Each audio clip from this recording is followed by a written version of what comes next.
আজকের রেসিপি সুজির ভাপা পিঠা। এই পিঠা মুখে দেয়া মাত্র মিলিয়ে যাবে।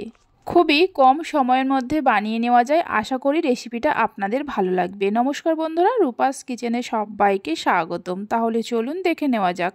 প্রথমে গ্যাসের ওপর একটা প্যান বসিয়ে দেব। প্যানের মধ্যে দিয়ে দেব 1 বাটি জল। জলের মধ্যে সামান্য নুন আর 1 চামচের মতো চিনি দিয়ে দেব। নুন আর চিনিটা জলের সঙ্গে মিশিয়ে নেব। এই সময় গ্যাসের ফ্লেমটা হাইতে রাখতে হবে। চিনিগুলো গলে যাওয়ার পর গ্যাসের ফ্লেমটা লোতে করে এর মধ্যে দিয়ে দেব যে বাটি মেপে জল নিয়েছি ওই বাটিরই 1 বাটি সুজি। সুজি দেওয়ার সময় গ্যাসের ফ্লেমটা অবশ্যই লোতে রাখতে হবে, তা নাহলে সুজিগুলো দলা পাকিয়ে যেতে পারে। জলের সঙ্গে সুজি ভালোভাবে মিশিয়ে নেওয়ার পর কিছুক্ষণ রান্না করে সুজিটাকে ঘন করে নিতে হবে। সুজি রান্না হতে খুব বেশি সময়ের প্রয়োজন পড়ে না।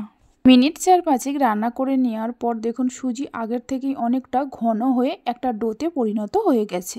এই সময় গ্যাসের ফ্লেমটা বন্ধ করে দিয়ে সুজির এই ডোটাকে ঠান্ডা হতে দেব। সুজির এই ডোটা ঠান্ডা হতে থাক ততক্ষণে নারকেলের পুরটা তৈরি করে নেব। একটা বাটির মধ্যে কিছুটা নারকেল পেস্ট নিয়েছি। এখানে একটা ছোট সাইজের নারকেলকে মিক্সিতে খুব ভালো করে পেস্ট করে নিয়েছি। এর মধ্যে দিয়ে দেব 4 চামচের মতো গুঁড়ো চিনি আর 3 চামচের মতো গুঁড়ো দুধ। নারকেল মিক্সিতে পেস্ট করার সময় কোনো রকম জলের ব্যবহার করা যাবে না, জল ছাড়াই ভালো করে পেস্ট করে নিতে হবে। গুঁড়ো চিনি আর দুধটা দেওয়ার পর খুব ভালো করে মিশিয়ে নেব।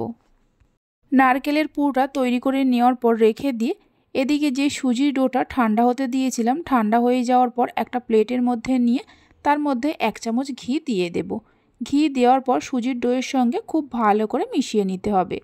সুজির ডোটাকে মেখে নেওয়ার পর হাতের মধ্যে অল্প একটু ঘি লাগিয়ে নেব।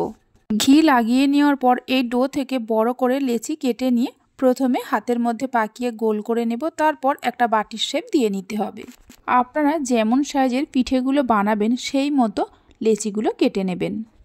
গোল বাটির শেপ দিয়ে নেওয়ার পর এর মাঝখানে 1 চামচের মতো নারকেলের পুর দিয়ে দেব।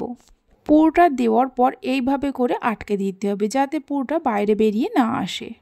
এই আটকানোর কাজটা একটু ভালো করে করতে হবে। দেখুন ঠিক এই রকমভাবে প্রত্যেকটা পিঠেকে তৈরি করে নিতে হবে। পিঠেগুলো তৈরি করে নেওয়ার পর আপনাদের দেখাচ্ছি। সমস্ত পিঠেগুলোকে তৈরি করে নেওয়ার পর একটা কড়াতে কিছুটা জল নিয়ে গরম করতে বসিয়ে দিয়েছি। কড়ার ওপরে এইরকম একটা ছিদ্রযুক্ত থালা বসিয়ে দেব। থালার ওপরে একটা একটা করে পিঠেগুলোকে দিয়ে দেব। পিঠেগুলো দেওয়ার পর ঢাকা দিয়ে রান্না করে নেব প্রায় 8 থেকে 10 মিনিট সময় ধরে, গ্যাসের ফ্লেমটা হাইতে রেখে। 10 মিনিট পর ঢাকা খুলে দেখাচ্ছি। দেখুন পিঠেগুলো তৈরি হয়ে গেছে। গ্যাসের ফ্লেমটা বন্ধ করে দিয়ে পিঠেগুলোকে ঠান্ডা হতে দেব। ঠান্ডা হয়ে যাওয়ার পর একটা প্লেটের মধ্যে তুলে রাখবো। এইভাবে একবার পিঠের রেসিপিটা বাড়িতে বানিয়ে দেখতে পারেন, খেতে খুবই ভালো হয়। একটা পিঠেকে আমি কেটে নিয়েও দেখিয়ে দিচ্ছি, দেখুন কত সুন্দর হয়েছে। রেসিপি ভালো লেগে থাকলে অবশ্যই একটা লাইক করবেন, বন্ধুদের সঙ্গে শেয়ার করবেন। ভালো লাগলে চ্যানেলটি সাবস্ক্রাইব করে পাশে থাকা বেল আইকনটি প্রেস করবেন নতুন রেসিপির আপডেট পাওয়ার জন্য। তাহলে চলুন ভিডিওটা আমি এখানেই শেষ করছি। আপনারা সবাই ভালো থাকবেন, সুস্থ থাকবেন। ধন্যবাদ।